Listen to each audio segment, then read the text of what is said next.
Gene Codes, Session 11.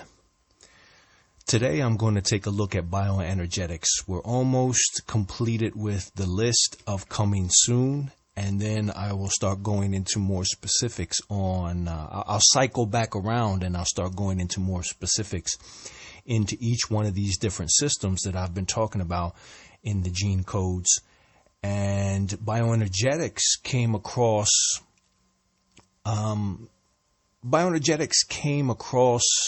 my table many years ago when I really started getting into the idea of gene codes, or the idea of the human aura, or the human energetic system. You know, this began for me many years ago with the 7 life energies, which from that point on, those 7 life energies opened me up to the idea that there's something innately inherent in our behavior, something that we're born with.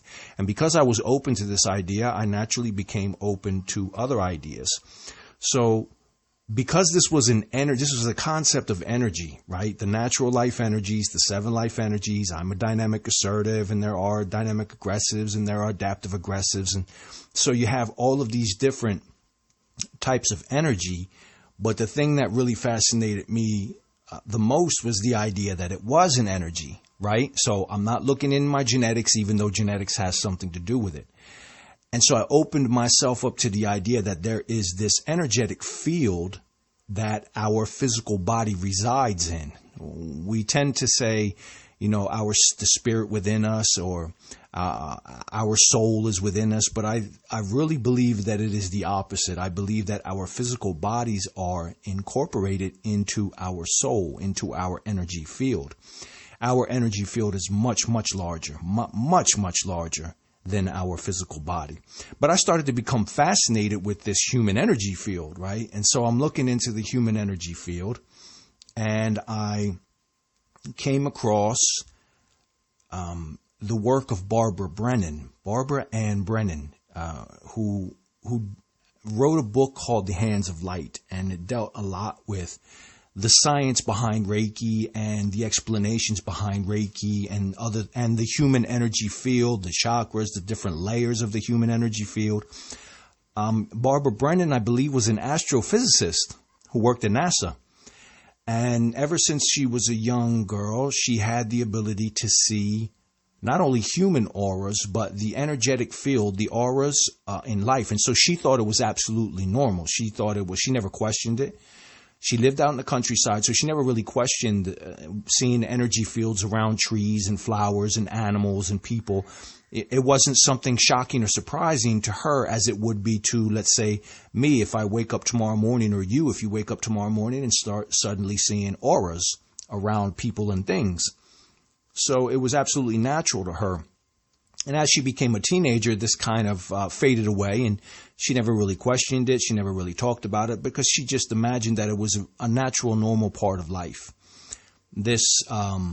I believe these kinds of things influence you to go into certain fields, because then she was not an astrophysicist. I think she was an atmospheric physicist. So, you know, the atmosphere, she began to study the atmosphere, which is what you see.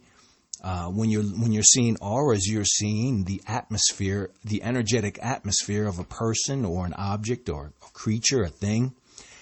But anyway, I got into her work, and I was really enjoying it, because it really helped me to understand other things about the 7 life energies, which is mainly what I was trying to understand, where this system comes from, where this phenomenon comes from. And I was looking at the human energy field, and then there was a chapter that was dedicated to the human energy field, the aura of the different types of people who were outlined in bioenergetics. So I said, okay, well, now I got to look at this bioenergetics. And I'll tell you why. Because at that point, I had encountered many dynamic assertives. And I'm a dynamic assertive. And for those who have followed these gene keys, the 7 life energies was where it all started for me. And my being a dynamic assertive made it much more easy for me, being that it's my energy, to identify if another person is a dynamic assertive. And because dynamic assertives are naturally attracted to and gravitate towards other dynamic assertives, because we have, it's this commonality. We have this commonality about us. But I began to notice that many dynamic assertives were very different from me. I saw the qualities, I saw the charisma, I saw the magnetism, I saw everything that made them a dynamic assertive. But then I wondered, what is it that made them so different? And this is what opened me up to delve into other typologies, other different systems of understanding personality, character, behavior. And so when I came across bioenergetics, I understood why dynamic assertives were different from one another. Fundamentally, they were still a dynamic assertive, but then with this bioenergetics, and this opens up many other doors for all of these other gene codes.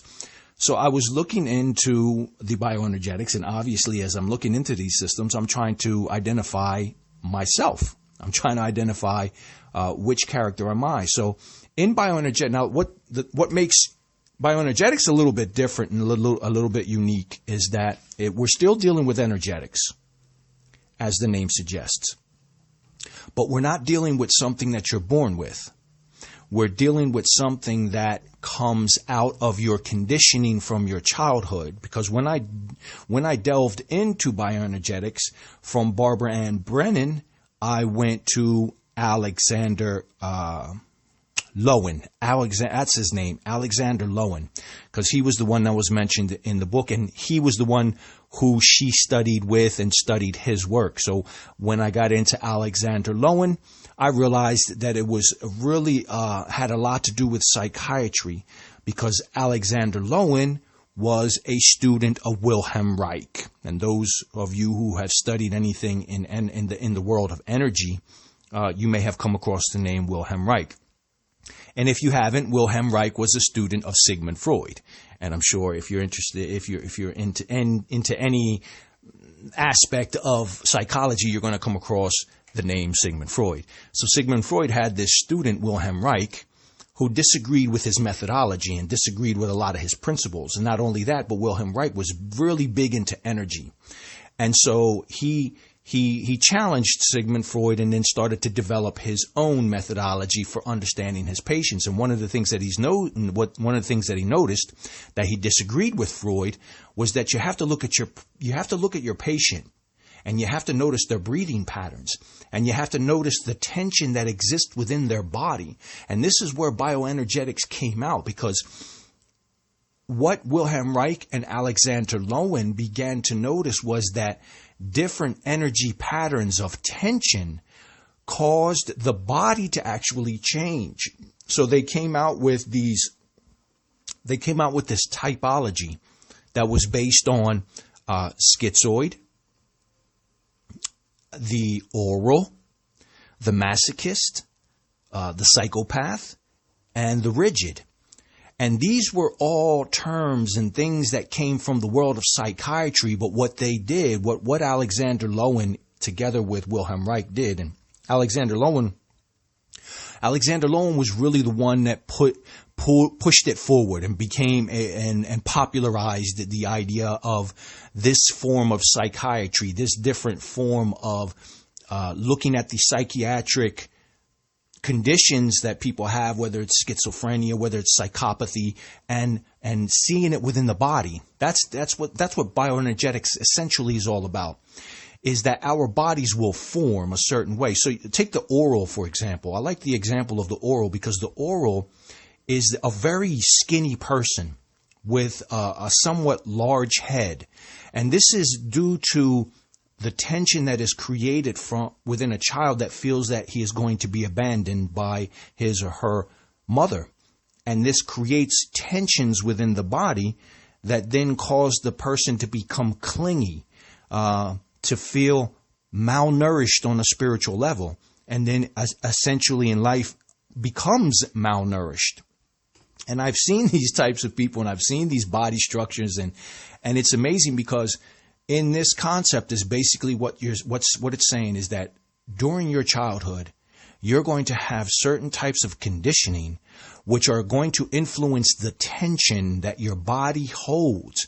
And your body constantly holding that tension throughout life will form a physical type of body, whether it's a really skinny person, whether it's a person with big, broad shoulders and skinny legs, or if it's a person that looks kind of crushed and robust. And these are the different types of body types that will be formed based on your attitude, which is based on the conditioning that you may or may not have had either at home or in the environment where you grew up, because certain actions from the adults in our environment create a reaction within us, which can often create tensions. And those tensions then create a character flaw or a character modification.